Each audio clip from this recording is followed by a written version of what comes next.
Okay, good morning guys. Welcome back to the channel. Ngasi ko isa to je Saibol din ko. Saibol Village. Saibol Village ko ma je Indomen mar border ro din ko moi phun do. Do ma phum do ko mai na ke am phaja ge da tariat lok hai na lok am jle hai ko moi ge. Turia. Adugi lok to ja be di yang war se. Di unfortunately photo di yang popular version na te ko phun je. Indomen mar border ro din ko. Na moi ma phum da be ngai ba yang war se. So let's go.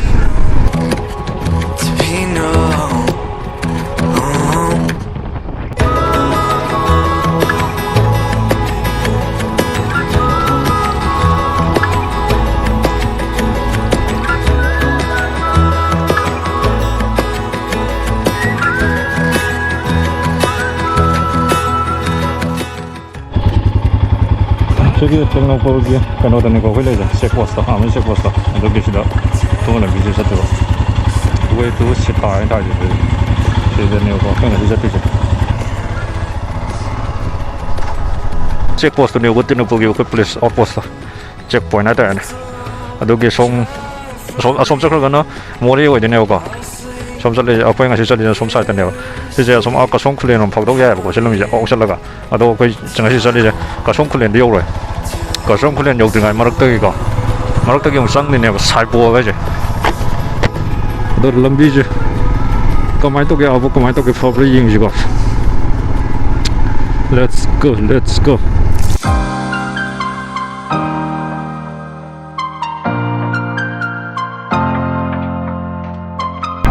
Hey, yung mazalan lantar film bish weather di pasar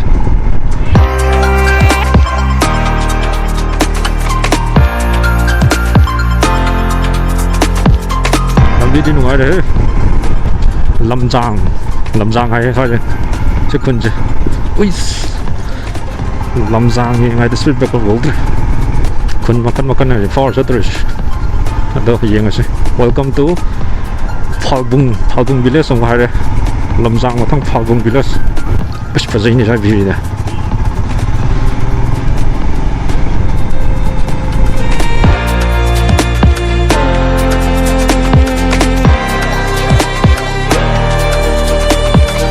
la chin je prang si je puram mom ji adam nungai bo weather ni alo nung di su bi to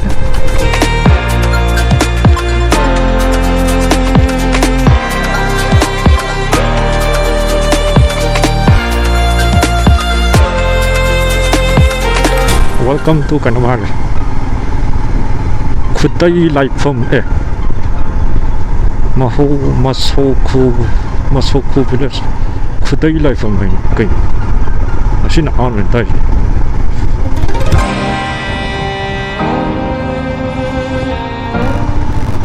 Khudai khule na ko sedo no khudai khule an thaw. Khudai ko wo khun je le le min sa da. Nang kai dai no ka hang ga. Ay khudai dai ne ka de na chichi wa dimon khudai kunji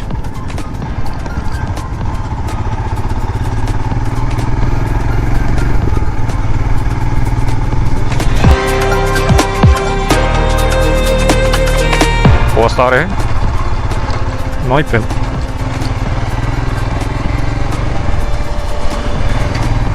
lambi je tinu ka bi ne 왜 나스 난다 군자 오물레를 해 먹는다 금방 군노 시다 빌레스나 som들레 봐 양성을 시다 빌레스 여기 뭐 하이 럼비 시다 빌레스 소 시다 빌레스나 거 소보마 군남래 와 여기 뭐 이에 좀더 하던데 거 예롬다 lambi loi ra mal he ko last time lambi me ta jo num thok di thok ni shita village ko atu de sang din ne ko saibol je saibol village thok ni de ta ju saibol kan wa de gi shita village de gi saibol lambi di me ta me thok ta ju ko gi kan mo ta default mo ta thok ta ne lambi se lang mo ta thok se mo ta yang u de u lambi di shita village wa de fa jang nuai so ngi shita village 하나 레오리다 시다 빌레선 레오리가 솜 나까는 좀 잡혀가 거기 가는 짜더니고 그 송클렌 파도도 야더니고 그 송클렌 여름다 이마 나비 파도도 야봄 레이네 또 파도 야더니고 또 아버님 나비 파럼도 말래 이자디 자들 거기 라성 다 말래 또 시 하전 메레니고 가 나비 파도 트리 그래 게 룰레 미가 된 노티스 타이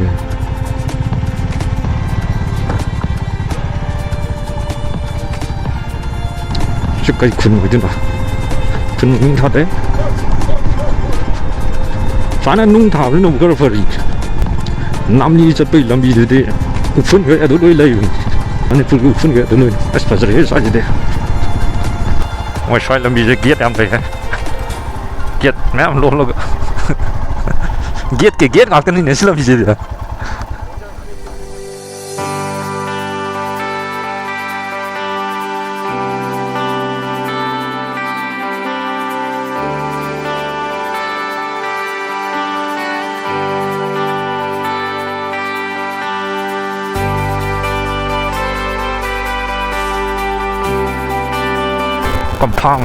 깜팡 쿨레 됐다 좀 잘라 머리 폭독이 안 말이 살보 좀 나가 전 머리 폭독이 안 말이 실험이 너무 섭배야 실험이 슬래질죠 와뿔 레까이 하이네 cái nói khởi sang này cái mấy tay luôn cái 깜빵 쿨레 와뿔 레까이 em này ok bây giờ lấy sải bol này, dầu đi dọc sân lọc tôi đâu không biết nghe ta đi, lấy chín gì phát ra nó thải, ông sao sao được ông lấy chín thải quay tới chứ, hắn nó chỉ quay last time ra này, yang quay rồi cũng mang được, đó, xem dân bị rồi, cái này lấy cái mà pan, welcome to Kampang Kuno Village, Kampang Kuno, mà sao nó khulien có.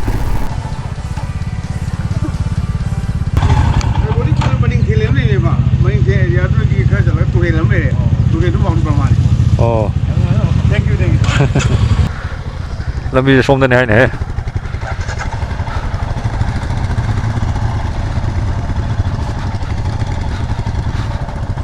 Mà tất sáng rồi phânเลยKampang Kuno sai đó cái nó cọc đấy Kampang ấy cái nó mang. Sống sai rất là cái nó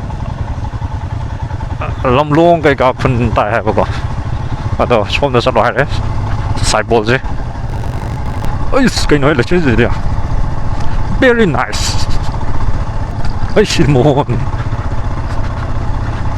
smoke effect gặp sẽ liền natural smoke effect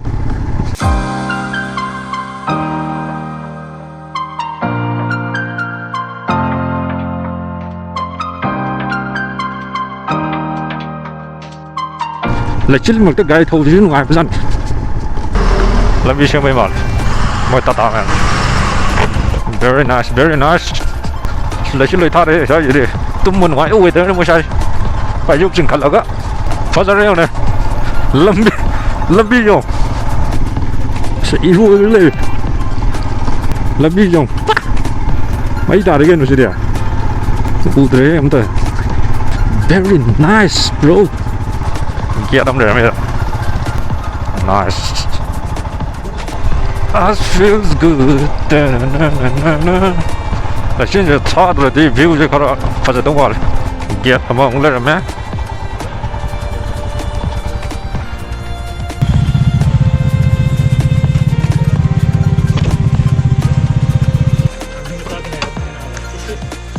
ôi 어제 할락받았지 소고 놀래 먹어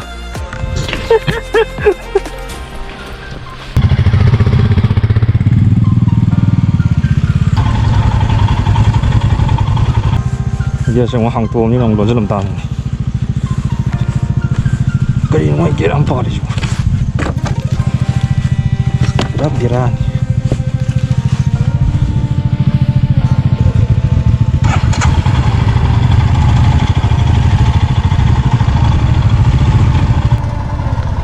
kia xem mà thắng lề ra mông lên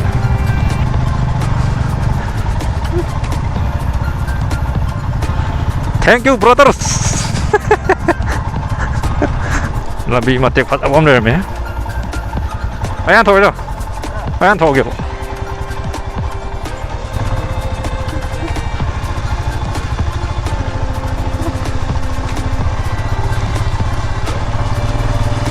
아이씨, 그냥 사이볼 기사성 하네. Welcome to 사이볼. 여기 사이볼 여기. 앞에는 얘기되지나 뭐 머딩 theo 아더기 에터리 로컬 자한 강남네 둘이 넘려야 하네.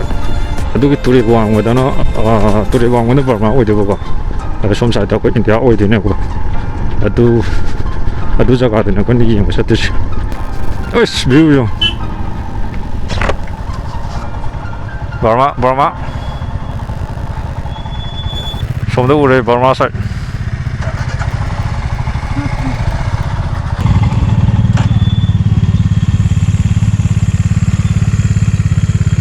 어제 거기 뭐 펌세 사이볼이니까 사이볼 빌레스가 내가 거기 샷두기 뭐 펌기 와리고 샷두 뭐 펌도 다리 록 하나 줘야 되고 머링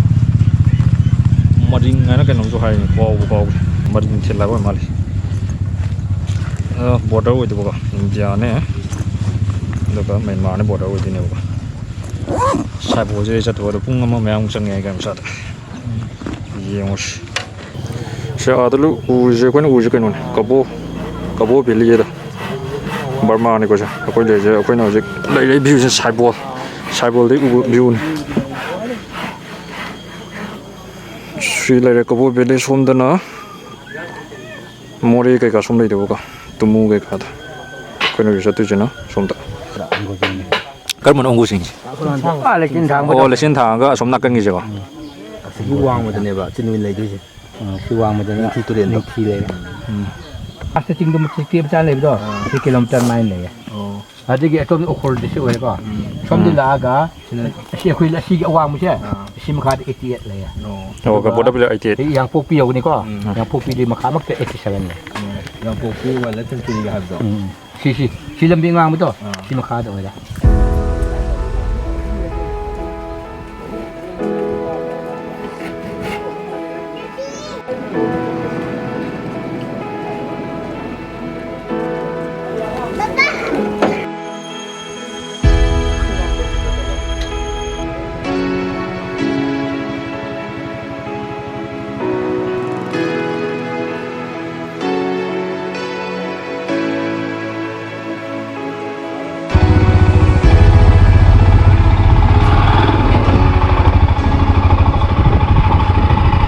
Saibo de cái cũng không mấy sao lại Burma u ra nó có gì cũng mấy gì cái nó đây nữa Saibo đấy tata đấy phải rồi tata 붙어 rồi Shaktiman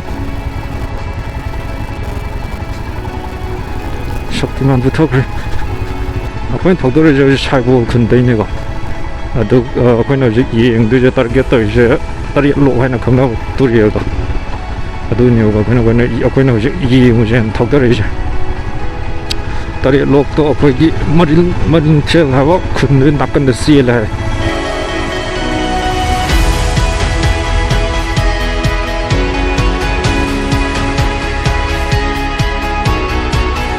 거기서 여기서 람비모 그 보타링하 샤요가 막아 아디 냄더라 거기가 아 보타가 cái xả sắt đấy nó dùng thâu cái tàu đấy dùng tiêu mà đi mà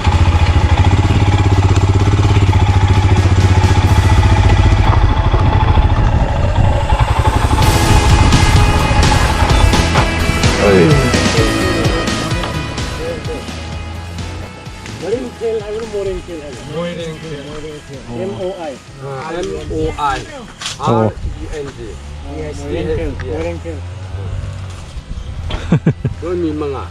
Koi mi manga. Andoin. Ani mo. Bodal sang ni da. Tum idang phatam ni tal. Tari. Atum han kita pa. Asi ado sige Burma sang berlambi di sini. Oh, Burma sang berlambi di sini. Kan mana phasage. Asa bagi kan mana phasage ba. Asi di Burma bodal ma kan phasa bra. Mafam phajabadi. Asu bodal kan to dro da. Idang tak ni ko. 상대 이랑부터 이렇게 잘 보는데 담봉 남자 시대군데 저는 비디오 컴플 레이더라. 어머 용기. 담봉 남들 수고. Maring theo lại bộ rầm rồi, moring theo lại bộ lên. Moring theo lại bộ lên. Môi đen hay bộ. Moring theo lại bộ lên mày. Quên năng sai hay rồi nó. Quên hay bộ cò. Moring theo lại bộ. Confused rồi. Moring theo hay bộ. Quên năng sai hay bộ nó moring theo lại bộ. Hồi giờ quên lên môi bộ xin nó. Moring theo lại bộ lên mày không mình gì cả. Đó xin này. Xong sẽ là cái nó ta về. Burma sắp phải làm gì cả. Burma phao tố ra rồi xong đó. Aduga somna lambi leba somsa pujina kaino oiduga tare lok to tare lo yeng somsa lo hai aduga Burma sangi kan somsa lo hai adu yeng je somsa laga kai ke lege somsa la kamai tau ge ta yeng a jong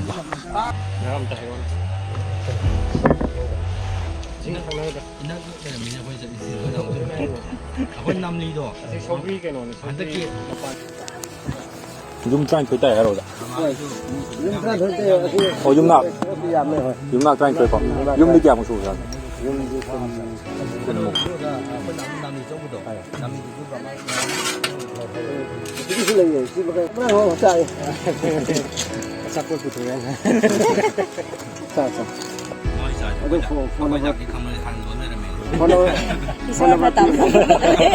Asiga ini Thai nanti saya pun lagi telepon phone phone le chan le hando angau ini juga naik tam ni tu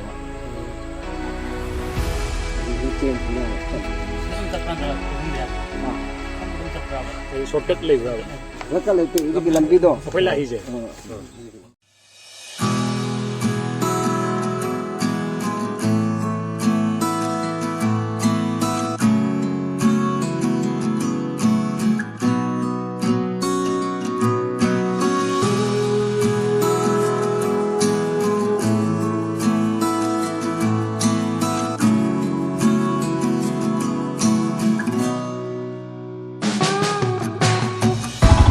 Very nice, very nice. Xin chào ơi. Xin giúp anh lấy lên mà đúng không? Ngang ngủ chuki với mặt. Guys. Xin nè. Ta để lỗ cái gì cơ? Ta không sao chứ, Burma này hả? Quay lại chứ, giờ này. Mỗi lần theo ý quân nói được bao sao chứ? Chứ India sốc này bao nhiêu cái nói chứ? Sige cái nó turiel chứ, tare lok turiel chứ, đó có xôm side ta xoay đó làm nấc từ xoay đó, cái border pillar cái lấy hay bao number cái nó cái nó hard cái này cái, dugi xôm ek nag cái điều Burma ta tu này bao, đó nấc này rồi đây này, direct border là xem cái nó này turiel, làm nấc, sinh chụp anh này chứ, ngang ngủ, phát ra nó sụp gì đấy nhỉ? Tại thì sinh nhật lưu rồi phải đâu à?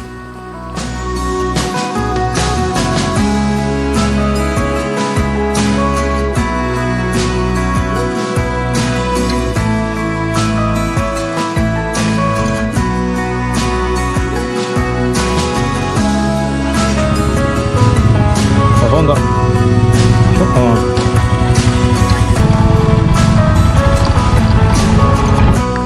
Siapa yang nunggu sama dia nanti?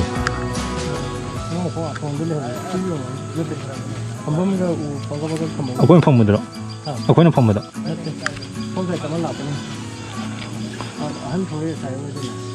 Drone apa nama jero? Hang apa? Tahu ya?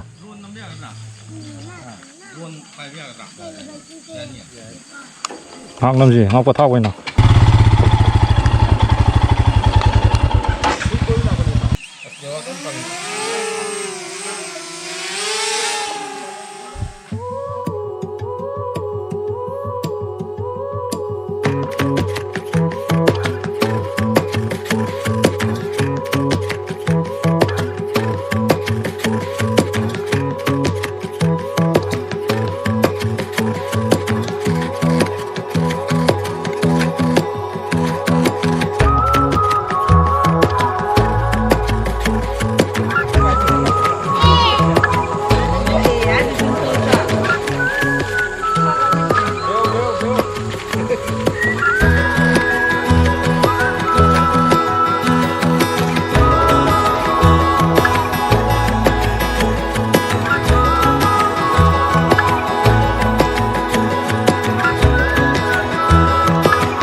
means to be on our own.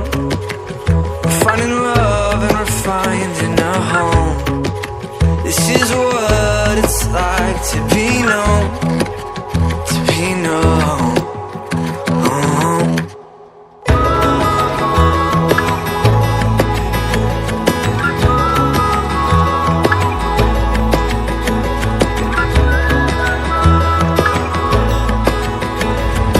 Bye bye.